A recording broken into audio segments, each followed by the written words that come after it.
This is the story of how I thought I met the man of my dreams and ended up living a nightmare. After leaving my husband, I discovered a box of journals that I had kept over the span of my 20-year marriage and had totally forgotten about. The journals show the escalation of his abuse from mild to dangerous. The names and some identifying details have been changed. Note that this series will include stories of verbal, emotional, and psychological abuse, so please take care when listening. Just a few months into dating, Jim has floated the idea of marriage several times. He starts coming to church with me, converts to Orthodox Christianity because it feels so right to him, and I feel more understood than ever. I know that I have found my soulmate. We have only been dating 5 months. I have not met his family. I have not met his friends, but we like so many of the same things and click on so many levels. He really understands me. He tells me that he's ready to get married whenever I am. One day, I call him from work, and I simply say that I'm ready and hang up. It's a week or two later, after an evening church service. Jim says he wants to check out the view at Land's End, where there are these sweeping views of the Pacific Ocean and gorgeous sunsets, but it is late and it's dark, and we're sitting in the car, and he says he wants to go down the trail from the parking lot. And this spot is dark and isolated, and it's also San Francisco, so it's cold and foggy, and I tell him I don't want to. It doesn't feel safe. But he cajoles me into joining him, then gets down on one knee and asks me to marry him. And I'm not sure if it's the setting or the proposal, but I hesitate. My gut instinct in that moment is to say no. But I already sort of said yes. He's expecting this, and I also feel totally madly, deeply in love with this man. So why wouldn't I? Though the kisses are still terrible, I just hope that they'll get better. He never once pressures me to have sex with him. I'm still a virgin, and he thinks we should wait to have sex until we're married, but he wants to get married soon. So we plan the wedding for 5 months later. Jim's mom arrives shortly after the engagement to meet me and start preparing for the wedding. A few days into her visit, we go to look at bridesmaids' dresses, and she's picking out these really long, formal, structured dresses. And at one point, she pulls out this dress. It's long black satin with this huge, swooping white satin, I don't know, sash like around the shoulders. And my response is, it's really nice, but I don't want a formal wedding. And she looks at me and says, of course it will be formal. All weddings are formal. And the culture shock was surprising and overwhelming, and I was struggling to reconcile the attitude of his family with this laid-back hippie carpenter working to be a school teacher that I had come to love and want to spend my life with. And his mom makes these little digs throughout the day, and when I get home, I am sobbing. I try to call Jim, but he isn't answering. I drive to his apartment since he said he would be home.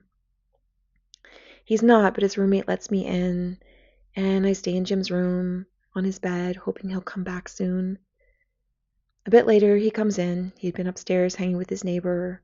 He absolutely reeks of weed, and he had smoked a little bit, but I don't love it, and he had said that he would stop because he loves me.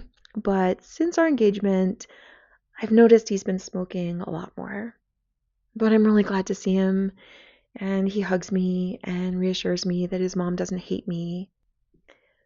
But the culture shock is just beginning. Jim's family is huge, and every single one of them makes the trip out for our wedding.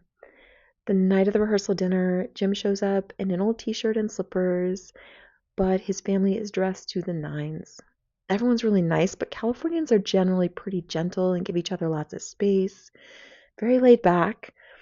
And as each of his family members greeted me, they spoke really loud and literally inches from my face.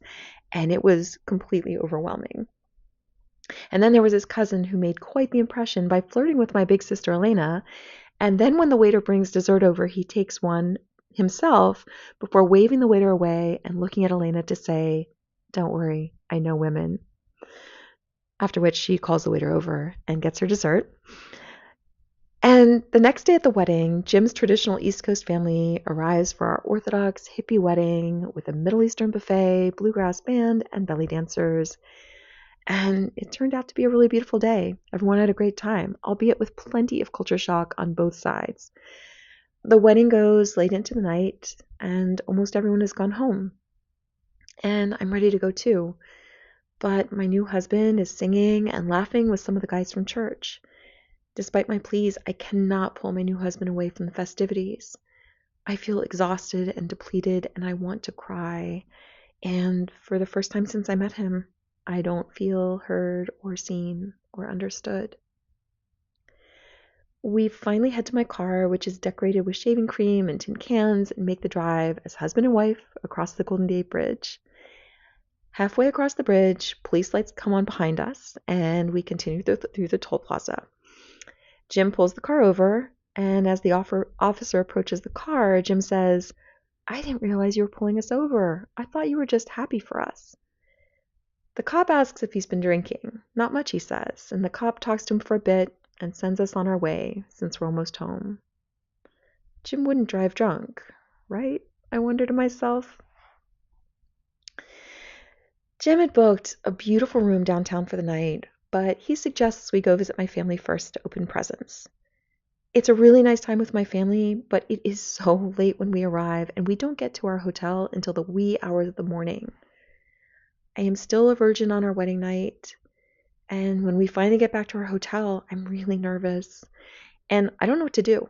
I clumsily try to figure out how the hell to seduce him, and I give it my best attempt, but he falls asleep, and I feel so stupid and silly and embarrassed. The next day, we leave for our honeymoon, and we rented this cottage in this heavenly spot on the California coast. And there's a kitchen garden with all these veggies and fruit trees and views of the Pacific Ocean, a hot tub, a fireplace. It's the absolute perfect setting. But by the end of it, we still haven't had sex. And I just wonder what I'm doing wrong. My shame and embarrassment grows. I feel so confused and physically unwanted. It isn't too much longer before we consummate our marriage.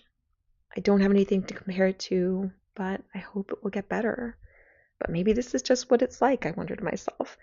But then several times I would wake up in the middle of the night to find he's not in bed next to me. And I would go to find him, and often he would be watching porn and jerking off in the second bedroom. And it was really confusing. Why didn't he come to me? He didn't look to me for intimacy. I was so innocent and had never been with anyone else, and I assume that I'm just so bad at sex that he doesn't want it from me. I purchased some books, try to find some guidance, but it doesn't help. I don't have a baseline for what normal is, so it's easy to push my worries aside. I've never lived away from my parents, and that's a big adjustment too, but I love it. I move my things into our new apartment, and Jim picks up this box marked anonymous letters and asks me what it's about. I tell him it's all the anonymous letters I've received in the past 5 years or so, from the flowers that show up at my desk every week for months with an anonymous note, or the cards that show up several times a week calling me an angel from heaven without a signature.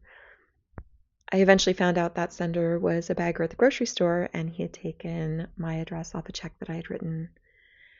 The attention I received as a young person was a bit of a joke in our household growing up. I think that I was such a people pleaser and cute enough to be desired that I captured the imagination of some men. And that first year Jim and I were together, our first Valentine's Day, I received 2 anonymous gifts at work. Just that one year, which was really awkward. And the attention I found to be really embarrassing. And the fact that I rarely knew who these people were felt really scary. And I never had this conscious thought when I was young, but it wouldn't surprise me if getting married that young was partly a way of protecting myself from this attention that scared me. Aside from the physical aspect, mostly the first few years of our marriage are pretty blissful. A few little bumps. We decided that I would work full time, pay our bills, provide our health insurance, and Jim would go to school full time to finish his master's degree and teaching certification. And even though he's much older, he doesn't seem familiar with many adulting activities, which surprises me. During the first year of our marriage, I'm preparing our taxes and tell him I finished the federal taxes and just need to work on the state tax return. He throws me a questioning look and says, "State taxes? There are state taxes?" I'm 21 years old and have been doing my taxes for a decade. And how does a 30-year-old not know about state taxes? I worry it'll come back to haunt both of us that he's never filed state taxes. It somehow never occurred to me to discuss finances at all before we got married. In hindsight, the red flags are glaring, but he was also really sweet with me and supportive and kind. Our budget was tight with me being the sole breadwinner, and he would do things like for my birthday, like picking flowers in the park and bringing my favorite gummy bears and writing me the sweetest notes. And we had a lot of fun and we laughed a lot. And we'd found this great deal on this beautiful and spacious apartment, but our landlord turns out to be mentally unwell. She spies through the windows and complains when we have guests over that we eat food in the living room, and these other incredibly invasive and odd reprimands. Every time I hear the mailbox click, my heart jumps, because we would regularly receive pages and pages of handwritten notes telling us things like the water bill is too high, and if we became vegan, then we would only have to shower once a week, and her bill would be less. She says she's scared of my husband and refers to him in her letters as the white demon. After a trip to Yosemite over Christmas, we returned home to find a swastika and Christmas lights on the front of her garage, which is directly below our apartment windows. She won't take it down, insisting it's a Buddhist symbol and her religious right to keep it up, which it is, but our neighbors understandably look at us with horror and disgust every time we leave the house. We returned for a visit to Pennsylvania for the marriage of Jim's best friend. Jim is in the wedding party with numerous high school friends. We arrived to meet Corey, a longtime friend and neighbor that Jim had a crush on throughout high school. She ignores my existence while throwing her arms around Jim, smiling and flirting with him. She drives us to the rehearsal dinner, pointing out all the places she shared special moments with him. After dinner, Jim's friend Mick drives us to an after party where everyone is stoned and drunk. I am so tired and really want to leave, but Jim wants to stay, and I can understand that he wants to spend time with old friends. A few hours later, we realize his friend who drove us has left, so we're stranded in the middle of the night in these sprawling suburbs without a ride. We call for a cab, but there are none available. We call another cab company, none available, and this goes on and on. Finally, a friend of Jim's volunteers to give us a lift. About halfway home, I realize the guy is way too drunk to be driving us. But we get safely back to my mother-in-law's house in one piece and sleep for a few hours. As we gather for the ceremony, there's Corey again, proclaiming loudly and repeatedly how excited she is to walk down the aisle with Jim. At the reception, she insists that she should have the first dance with him. I know only a few people and spend most of the reception by myself while old friends catch up and party with Jim. I tell him I find her behavior hurtful and feel like a third wheel. Jim tells me that she's there alone and needs support. He expresses disappointment that I don't have more empathy for her, making me feel selfish and silly while he laps up her attention. We return home to California and back to our daily life, and I push aside the discomfort of the trip. It is about a year into our marriage that I see his temper for the first time. It isn't directed at me. It's over something silly like not being able to find a pair of shoes, but he absolutely explodes with rage. And he had always been so gentle and soft-spoken that I am just shocked by this outburst of anger. And I lock myself in the bathroom, sitting on the floor, sobbing with fear. I have never seen behavior like this from anyone.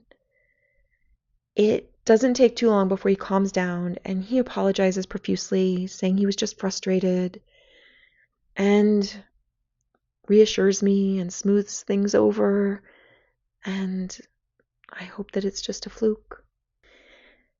To hear my full story, please like and subscribe for future installments. My website contains a blog with some of the healing tools and resources I used in my own journey, and that can be found at metamorphosistoolbox.com. Thank you so much for listening.